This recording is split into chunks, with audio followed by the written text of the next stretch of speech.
Pamela é bióloga, ela é especialista em entomologia médica, fez mestrado também na saúde pública e hoje ela é doutoranda também da Faculdade de Saúde Pública. Ela participa do grupo CAD, Brasil, Reino Unido, o Centro de Descobertas e de Diagnóstico e Genômica e Epidemiologia, e ela atua na área de entomologia médica, arbovírus, biologia molecular e também SARS-CoV-2. Muito obrigada, Pamela.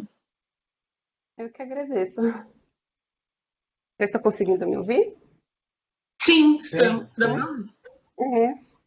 SARS-CoV-2 é por causa do momento, né? A gente não escolheu muito, mas todo mundo teve que trabalhar com Covid um pouco. E agora a gente está retornando a mexer com os arbovírus.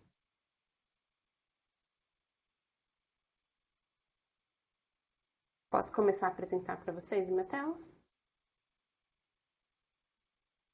Sim. Então,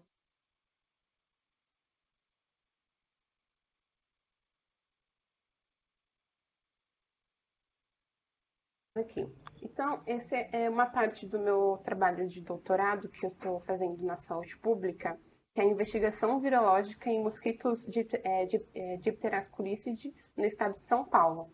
E a minha orientadora é a Tamara Nunes de Lima Câmara. Gente, só uma Então, coisa, Pamela, só uma coisinha. Eu não sei se é para mim, o meu Blue Jeans que está com problema, mas está aparecendo o seu slide como se ele fosse gigante, só aparece um pedacinho na tela. Para você está assim ou só para mim? Para mim está normal. Nossa, para mim está aparecendo só um cantinho Tá de normal baixo também. muito grande. Então, continua aí que eu vou ver o que que é aqui. Desculpa. tá bom. Imagina. Então, arbovírus Arthropode borne virus, são vírus transmitidos por artrópodes e mantidos na natureza, principalmente por meio de transmissão biológica entre os hospedeiro vertebrado suscetível e um artrópode hematófago, um vetor, né? E aqui do lado a gente tem um esquema aqui que demonstra a transmissão horizontal, que é do mosquito para o humano, e a transmissão vertical, que também acontece quando a fêmea infectada passa para parte da sua prole o vírus. E no Brasil a gente tem circulação de diversos arbovírus, mas nós temos 3 famílias principais, que é a Flaviviride, Togaviride e Bunyaviride. Dentro dessas famílias, nós temos os vírus da dengue, febre amarela, West Nile, Zika no Flaviride. No Togaviride nós temos Maiaro e Chikungunya. E no Bunyaviride Oropushi. No Brasil, aqui tem uma demonstração do gráfico dos casos prováveis desses dengue, chikungunya e zika de 2018 a 2019. Então, a gente vê que o número de herboviroses só vinham crescendo, sempre tendo picos de epidemia a cada 1 ou 2 anos, né, uma doença cíclica, e que no ano de 2019 o número de casos prováveis estava muito alto. Mas essa notificação compulsória e esse cuidado com o arbovírus ficou em segundo plano com a pandemia de SARS-CoV-2.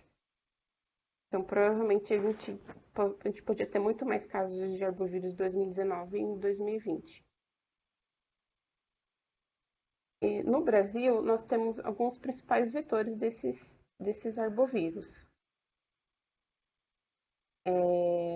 Como vetores urbanos, nós temos 2 principais, que é o Aedes aegypti e o Aedes albopictus. O Aedes aegypti ele é antropofílico e endofílico, ele prefere sangue humano e prefere ficar dentro das casas onde há presença de humanos.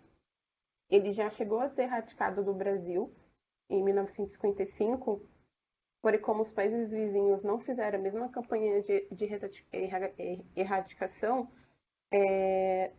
o mosquito foi introduzido no Brasil e atualmente ele é encontrado em todos os estados brasileiros. Ele é o vetor principal de dengue, zika e chikungunya e de febre amarela no ciclo urbano, que não acontece mais no Brasil.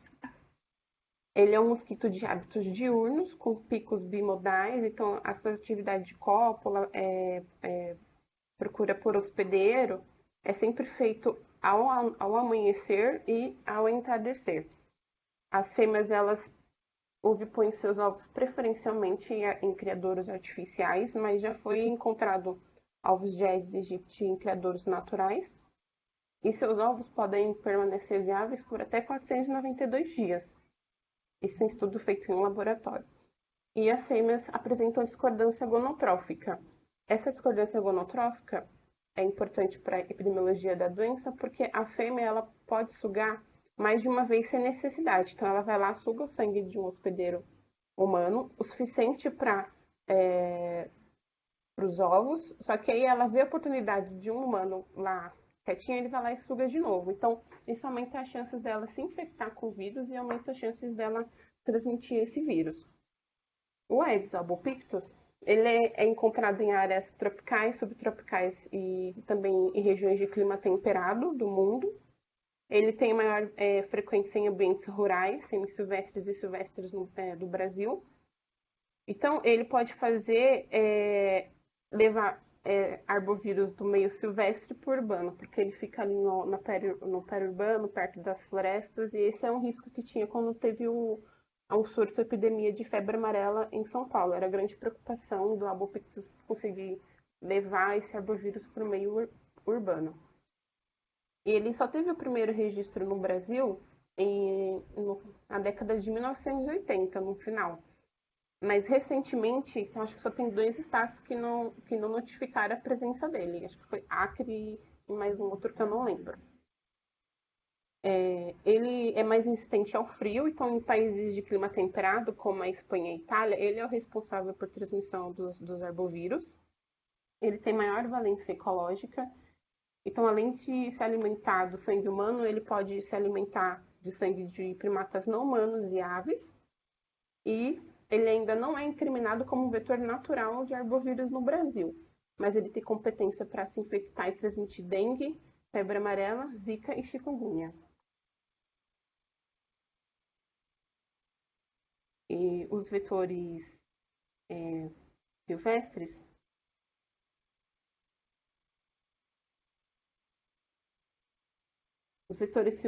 nós temos 2 principais gêneros. É o gênero Haemagogos. Então, o Haemagogos é encontrado só no continente americano, principalmente em países tropicais. Ele tem hábitos diurno, ele é estritamente silvestre, então ele só é encontrado em lugares com alta cobertura vegetal. Os ovos também são resistentes à dessecação. Ele tem hábito de colocar seus ovos em buracos de árvores ou ocos. E as espécies mais frequentes no Brasil é o Haemagogos gentinomimus e o Haemagogos leucocilenus, que eles são os principais vetores de febre amarela no ciclo silvestre. E aqui do lado nós temos o gênero Sabetes. Ele tem as cerdas bem cintilantes e coloridas, eles são considerados os gêneros mais bonitos de mosquitos que tem. Ele está distribuído desde o sul do México até o norte da Argentina. Ele também tem hábitos diurnos. Eles vivem em copas de árvores, então para coletar esses mosquitos é preciso montar armadilhas só lá em cima das árvores. As fêmeas ovipõem seus ovos em buracos de árvores, internódios de bambus e axilas de folhas. E temos 2 espécies desse gênero que são consideradas vetores secundários da febre amarela no ciclo silvestre. Então, o objetivo do meu projeto é detectar a circulação de arbovírus e mosquitos oriundos de diferentes paisagens do estado de São Paulo. Então, seria a paisagem urbana e a paisagem silvestre. E os específicos é investigar a circulação de arbovírus do gênero flavivírus e alfavírus em mosquitos silvestres e urbanos do estado de São Paulo e, consequentemente, sequenciar os vírus encontrados nos mosquitos infectados. A metodologia envolve desde a coleta dos mosquitos. Então, os mosquitos silvestres eles foram coletados na Serra da Cantareira, pela SUSEM, no período de epidemia de febre amarela que teve aqui em São Paulo, e foram coletados de dezembro de 2017 a outubro de 2018. E as técnicas de coleta foram pulsar, aspirador de NACE e armadilha CDC, todos coletados pelos profissionais da SUSEM. E a coleta dos mosquitos urbanos foram realizados em 3 parques aqui na cidade de São Paulo. que é o Parque Chico Mendes, o Parque Lajeado e o Parque do Piqueri. São pequenos lugares de florestas rodeados de grande urbanização e densidade demográfica. E aí esses mosquitos foram coletados pelo trabalho de doutorado da minha colega de laboratório, da Marta, e pelos técnicos de laboratório de lá, a Rosa e o Paulo. E eles foram coletados da primavera de 2018 ao outono de 2019, com o uso do aspirador de NASE. As coletas iriam continuar nos anos de 2020 e 2021, só que com a pandemia as coletas tiveram que ser separadas. E aqui, todos os mosquitos coletados, tanto dos mosquitos pela SUSEM e pelo laboratório, foram levados para o Laboratório de Saúde Pública da Faculdade de Saúde Pública e foram identificados sob mesa fria. E depois eles foram separados por sexo, espécie e local de captura e armazenado no freezer -80 para investigação virológica. Então aqui um exemplo de uma lupa, como a gente identifica os mosquitos. A foto do meio é uma Aedes aegypti fêmea e uma Aedes aegypti macho, que a gente separa por espécie e sexo. E a gente guarda em pulso de até 10 mosquitos. E aí agora entra a parte da extração. A gente já extraiu 1.500 pus de mosquitos com o EasyMag da virologia, né, que é automatizado por beads magnéticas. E ainda faltam extrair mais 500 mosquitos, que são os mosquitos da área urbana. E a gente segue esses dois protocolos para a detecção de flavivírus e alfavírus. E os mosquitos, os pus positivos para arboviroses, a gente vai sequenciar. Então, tem um pré-sequenciamento, que a gente faz o cDNA e depois o PCR multiplex para obter os amplicons. Atualmente, a gente segue o protocolo low-cost para sequenciamento pelo MinION. E depois de sequenciado, as análises são feitas a partir do ACT. E aqui nossos resultados parciais. Dos mosquitos coletados na área silvestre, nós tivemos 9 pus positivos para febre amarela. Então, bem no meio da epidemia, a gente conseguiu detectar mosquitos positivos para febre amarela. Foram 9 pus, todos de fêmeas de hemagogos leucocilenos. E no período bem curto, de 26 de dezembro de 2017 a 11 de janeiro de 2018. E após isso, a gente não encontrou mais nenhum pus positivo. Enquanto a epidemia de febre amarela continuava em São Paulo, a gente, na Cantareira, a gente não encontrou mais nenhum pus positivo. A gente testou até maio e junho e nenhum pus foi mais positivo para febre amarela. E nenhum outro arbovírus. Nem flavivírus, nem alfavírus. Os pontinhos vermelhos do mapa são os locais de captura dos hemagogos leucocilenos positivos para febre amarela. Então, são lugares bem próximos. Tirando do dia 26 de dezembro, que era mais para cima, os outros dias de locais de captura com os mosquitos positivos eram próximos. E embaixo é o sequenciamento que foi feito, todos confirmados para febre amarela. E esses dados ainda não foram divulgados nem publicados, mas a Juliana da SUSEM eles estão terminando de escrever um artigo e em breve vai ser publicado com esses dados da febre amarela em mosquitos positivos na Serra da Cantareira.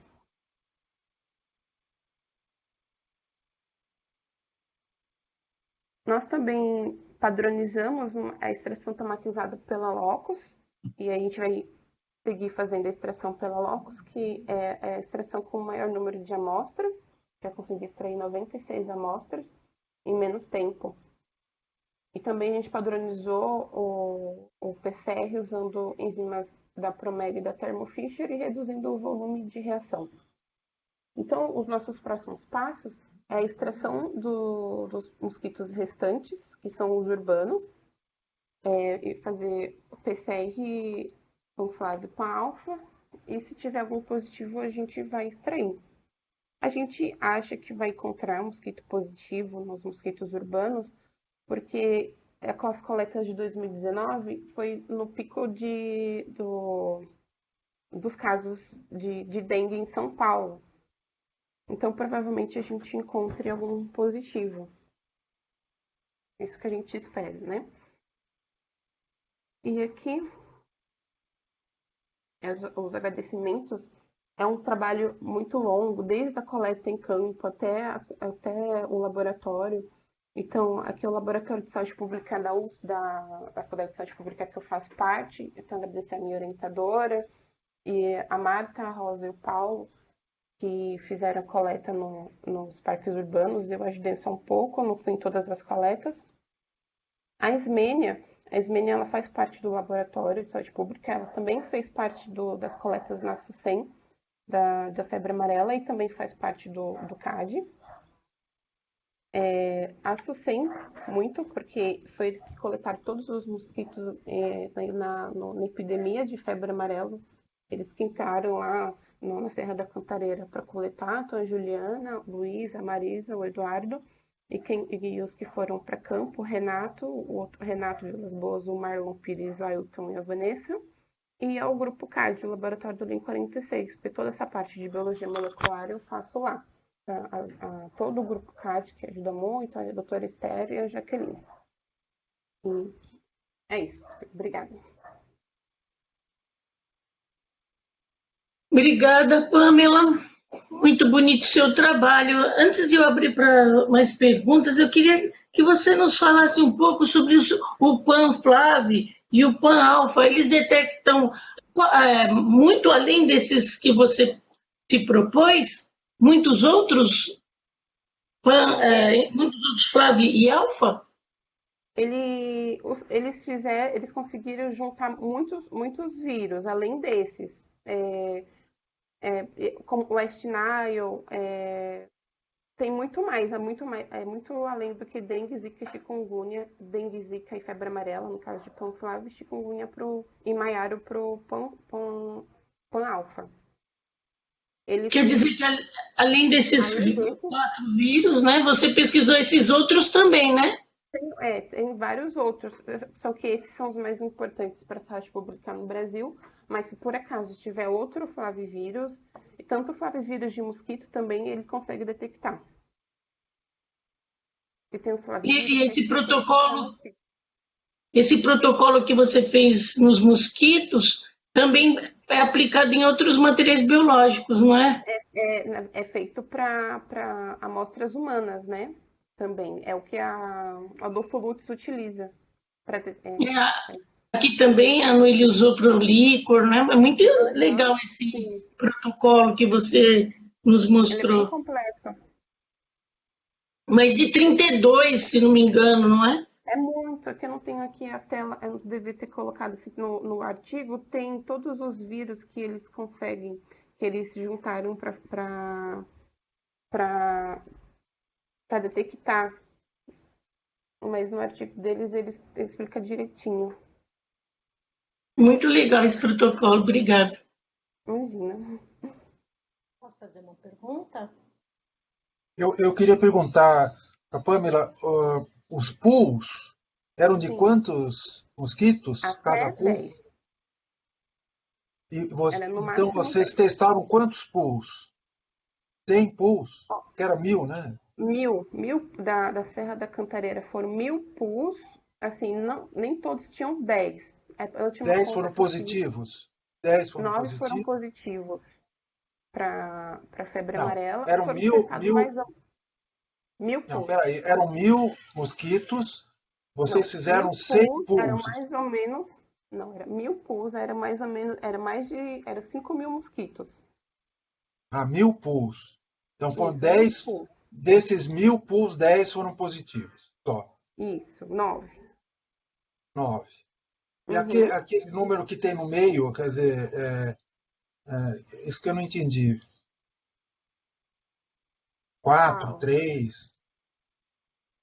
Isso aí, ó. Quantidade. O que é isso aí? Então, dentro do pool, de cada pool, era até 10 espécimes. Então, mosquitos da mesma espécie, coletados no mesmo local, do mesmo sexo. Então, tem pools que não tinham 10 mosquitos. Então, a gente juntou o máximo. Tinha de cada espécie, sexo e local de captura. Ah, isso aqui é o Esse número de pool mosquitos. que Número tinha de dentro mosquitos de em cada cada pool. pool. Isso, exatamente. E por que fizeram pools tão pequenos assim? Não dava para fazer mais? Não, Quantidade é maior? porque que a gente separou por sexo e local de captura e data. Então, na data, não teve mais mosquitos da mesma espécie. Então, por isso que teve pouco Ah, mosquito. Mas se tivesse mais, a gente colocaria até 10 num pool. Isso a gente fez nos mosquitos urbanos. Nos coletas a gente teve que pegar muito Aedes aegypti, muito Culex. Então, aí a gente colocou 10 mosquitos em cada pool. E isso tem vários para a mesma data de coleta, porque a gente coletou muitos mosquitos. uma outra pergunta, Pamela. Por que vocês optaram por parques? Porque olhando assim as fotografias, parece muito semelhante um pedaço de mata urbanizado em volta. E aqui em São Paulo, tem mosquito urbano. Por que vocês pegaram essas áreas, que é uma área parecida até com a Cantareira pela foto, né? Então, Sim, a gente já fez um estudo anterior que os parques eles são pontos que a gente consegue encontrar bastante mosquitos. Tem um estudo da minha colega a Marta, ela fez um estudo de distribuição de mosquitos na área urbana. E aí nesse estudo a gente viu que mosquitos urbanos eles achavam um ponto, não é de descanso, mas um ponto que se concentrava mais mosquitos.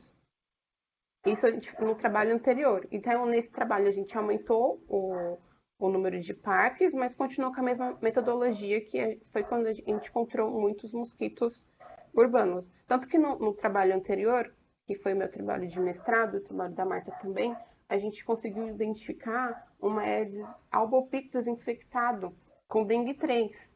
E a gente publicou já esse artigo. Então, a gente vê que é uma ótima metodologia, apesar que, assim, ao redor é muito urbanizado. Então, os mosquitos podem ali ovipor seus ovos no parque, viver ali, mas eles saem muito à procura de hospedeiros. Então, dentro dos parques, com estudos anteriores que a gente fez, a gente viu que era um ótimo local de captura.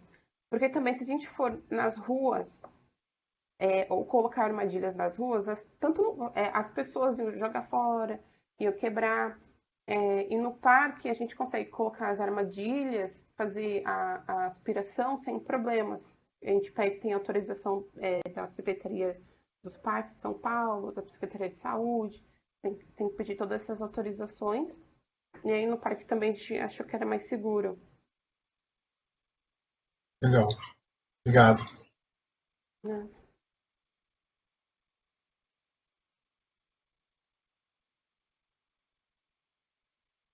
Celso tem uma Parece pergunta, parece né, que o Celso? Celso queria fazer uma pergunta. Isso aí, eu tava sem microfone. Bom dia, pessoal, e Pamela, parabéns pela apresentação, viu? Obrigada. Eu fiquei curioso com alguns dados assim que você mostrou, né? Em primeiro lugar, um CT super baixo, né? Sim. 21, 19, quer dizer, isso a quantidade de vírus fenomenal, né? Muito vírus. Depois, me chamou a atenção também que você teve todas fêmeas, né? E uma preocupação que a gente tem é, por causa dessa questão da transmissão transovariana, num certo momento você vai ter macho também, né? O Sim. que você atribui, né? Esse fato assim, foi uma coincidência? Você só tem fêmeas? E o fato de você ter achado isso em hemagogos, né? Eu não tenho formação nenhuma de mosquito, né? Pelo amor de Deus, mas assim, o que eu entendo é que o hemagogos é um mosquito muito arisco, né? Ele não é um bom picador de ser humano, né? Então, qual que seria a importância epidemiológica desse achado? Como é que você vê isso do ponto de vista da gente voltar a ter um surto aqui na cidade de São Paulo? Então, o CT baixo é que nesses locais de coleta houve também primatas não humanos mortos por febre amarela. Então, provavelmente, esses vocês tenham se alimentado desses primatas não humanos, não de pessoas. Uhum. E o CT baixo. A maioria foi fêmea, porque a fêmea não deu ainda, não daria o tempo, né, para acontecer a transmissão transovariana. Mas, Entendi. e a hemagogos leucocelenos é o principal vetor de febre amarela silvestre no Brasil. Então, não era, de todas as espécies que a gente testou, a gente talvez apostasse mais no gênero hemagogos e sabetes para encontrar febre amarela. E Quer dizer, A fêmea só que se alimenta, Pamela? Só a é fêmea só se a fêmea. alimenta? É só a fêmea que se alimenta de sangue. Os machos, eles se alimentam de seiva de flores. E na verdade, o macho, assim, ele só existe para copular a fêmea. Aí depois disso, a fêmea, ela que se alimenta de sangue, ela que põe os ovos, escolhe os lugares para ovipor. O macho, ele só se alimenta de seiva de flores, mas eles também podem ser encontrados positivos para qualquer arbovírus, porque existe a transmissão vertical, transmissão transovariana. quer dizer, de E é qualquer importante. forma, desculpa, mas quer dizer, de qualquer forma, o fato de você ter primata não humano, ele pode fazer a ponte, né, Pamela? Depois, Isso, né, porque tá, ele tá. tem preferência por alimentação do primatas não humanos. Mas se ele encontra uma pessoa no meio da mata e ele Uhum, a fêmea tiver com fome, ela vai lá e vai picar o humano. uhum. Tanto que, por isso que houve casos de febre amarela. Todos os casos de febre amarela que a gente teve nessa epidemia em São Paulo foi febre amarela do ciclo silvestre. Então foram mosquitos silvestres que contaminaram o humano. A gente não encontrou nenhum mosquito urbano positivo para febre amarela. Só mosquitos silvestres. Posso fazer um E, comentário? pode. Uhum. Eu não sei se eu posso estar errada, mas em macho, a carga viral, por ser a transmissão transovariana, ela tende a ser menor, certo? Isso. Carga Será que viral não. menor. Tá. Será que você tendo achado já tudo isso de positivo em fêmea, que eu achei bem interessante, talvez um estudo mais paralelo assim, você fazer um PCR direto para febre amarela em vez do Panflave nos machos, porque a gente sabe que a sensibilidade do Panflave, embora tenha a vantagem de pegar várias, né? Ele é Sim. menos sensível. Então, de repente, Uhum. fazer nos machos um PCR específico para ver se você pega. A gente fez. Tá. A gente fez tudo com febre amarela e tudo com panflave para alfa. E aí, que até a Alice achou meio estranho a gente não encontrar em nenhum outro nada mais positivo. E acho que é uma coisa que ela vai estudar depois, fazer alguns PCs específicos, seminested, para ver se consegue recuperar algum flavivírus de mosquito, essas coisas, nesses mesmos mosquitos da Serra da Cantareira. Que existem competição, né, de vírus Isso. de mosquito Uhum. e por isso que eles não conseguem replicar tanto. Sim. Legal, muito bom. Ô, Pamela, o que é endofílico? Que eu perdi. Endofílico é os mosquitos que vivem dentro da casa para se alimentar. Então, é o Aedes aegypti, que a gente encontra debaixo da mesa, dentro das nossas casas. Então, é endofílico, dentro das casas, se alimentando da gente dentro da casa.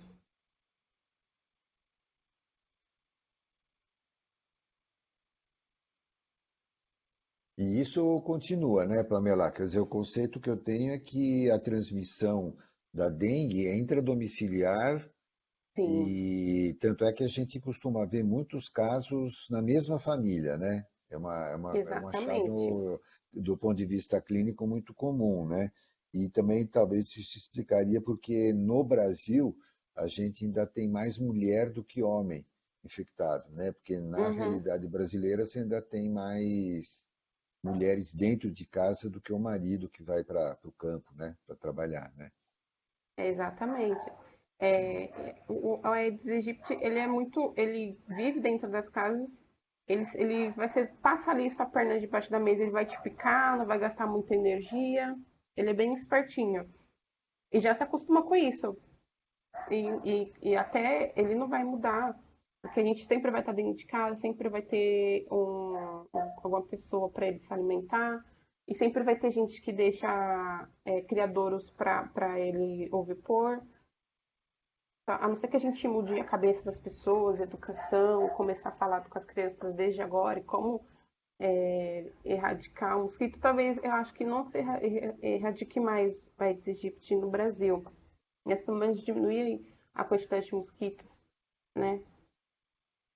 Eu acho É muito que, difícil. é que quando erradicou, eles punham aquela coisa nas paredes, como é que chamava? E foi proibido depois. Eles punham DTT? acho que é Isso mesmo. DDT. Eles É punham proibido. DDT maciçamente nas casas e hoje já não é permitido isso mais, né? É porque é muito, faz muito mal isso, e fazia também para malária no norte do Brasil, que é proibido hoje em dia. E além de tóxico, a maioria dos mosquitos também já desenvolveu resistência, então ele é Resistência. meio que inútil. Você põe, faz mal para a pessoa e não faz mal para o mosquito. Outra coisa que eu queria perguntar para vocês, não sei se é a Tânia, a apresentação da Pamela vai ficar disponível para a gente pegar os dados depois? Deixa eu explicar por que eu pergunto. Eu vou dar daqui a algumas semanas uma aula sobre, naturalmente, parte de diagnóstico, né, que é o que eu trabalho mais para arboviroses, né? E eu estou tendo uma dificuldade muito grande de pegar dados.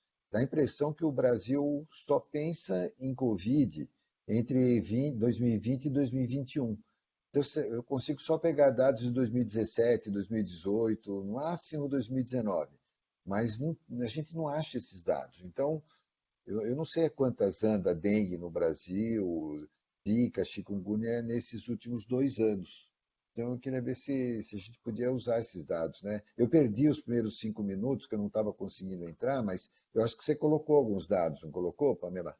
Dados mais recentes a gente não vai ter mesmo, nem nos boletins epidemiológicos que todo mês o Ministério da Saúde lançava, dizendo os casos prováveis, os locais como é casos prováveis, nem isso a gente encontra mais, só até 2019. Então, dados recentes mesmo a gente não vai ter. Talvez, assim, eu sei que no Acre teve um grande número de casos de dengue. Talvez isso tenha documentado em algum lugar, acho que no final do ano passado. E eu acho que agora vão começar a voltar com os boletins epidemiológicos que tinha para todas as arboviroses no Brasil. Quer dizer, então está difícil mesmo, né? Não foi eu que não Tá procurei difícil. direito, né? Não tem mesmo, tá muito difícil. E todos os centros que antes cuidava disso, de outras doenças, agora só cuida de Covid. Então, todas as outras doenças foi deixada de lado pelo momento, né? E só cuidando de Covid, mas eu acho que agora vai voltar aos poucos. Porque como o número de casos tem diminuído bastante, vai voltando a como era antes, né? Verdade, verdade. O bom e velho dengue. O bom e velho dengue vai voltar. Que saudades, né, Cláudio? Eu acho que Que ele nunca saudades. saiu, né? A gente só que deixou ele de lado. Na verdade ele nem foi, tá por aí, a gente que Tá não está por aí. anotando. Olha, muito pelo contrário. Se bobear, devia estar aumentando, né? Porque as pessoas estão mais em casa, virou um prato cheio para o mosquito, né? Isso é verdade.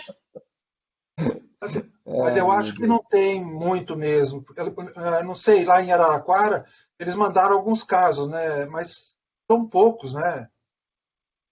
São poucos. Eu até abri aqui o reporte do Ministério do Coisa da Saúde do Estado de São Paulo, que eu peguei esses dias para ver de Araraquara. Realmente não tem muito. E a gente está até mandando um trabalhinho para a SBV. Aconteceu uma coisa curiosa. O pessoal de Araraquara mandou uns casos para a gente, coletaram o sangue, evidentemente, né? De pessoas que foram testar no CESA suspeitos para Covid e aí testou negativo no PCR ou no teste de antígeno e mandaram o soro para cá. Fizemos o PCR de dengue, deu negativo. Aí a gente tinha um kit de GA de Covid aqui sobrando, rodamos nesses soros. 23% deu positivo para IgA em pessoas que teoricamente não haviam tido Covid. Então, eu não sei, não é interessante? Aí a gente está esperando chegar o kit de IgM de dengue, que está levando uma vida, nunca demorou tanto para chegar, eu acho até porque tem pouca procura, eles tiveram que importar.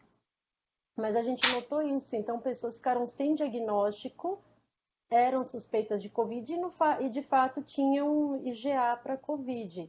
E tudo negativo para dengue. E mesmo os positivos para dengue, daí já acho que é um problema de armazenamento de amostra. Deu positivo para dengue lá pelo LUTS, mandaram para cá, tudo negativo no PCR. Mas aí eu até conversei com você, né, doutor Cláudio? Estava com IgM positivo, então é possível que explique não ter dado nada. Mas eram poucos casos também. Agora, esses que deram Covid e IgA, eu falei, opa, então tá passando também suspeito de dengue, suspeito de Covid, e dengue que é bom mesmo não tem. Que é bom assim, né? Mais ou menos. Não, e no limite, pessoal, se a gente tirar a parte respiratória do Covid, é fácil você confundir clinicamente, né? Sim, febre, dor de cabeça, Claro, mal-estar, né? Pronto, qualquer virose, né, na verdade. Exato, exatamente.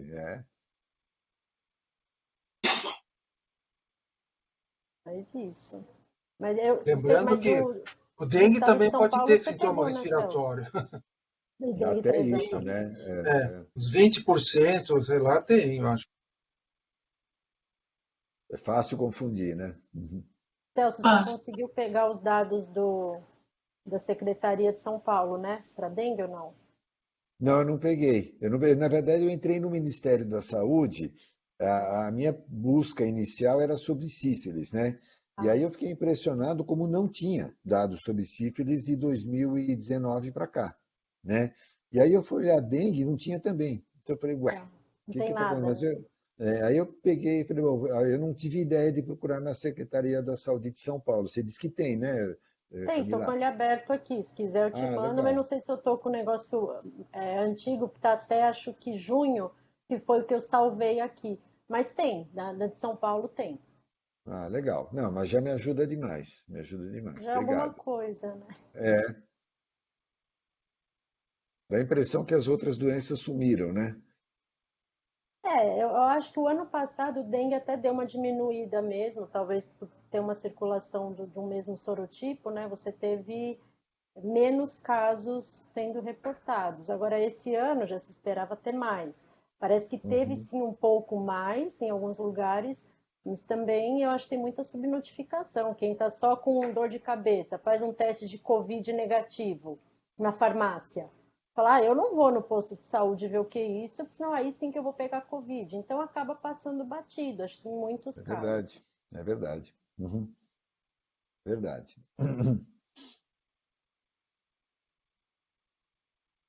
Alguma pergunta a mais?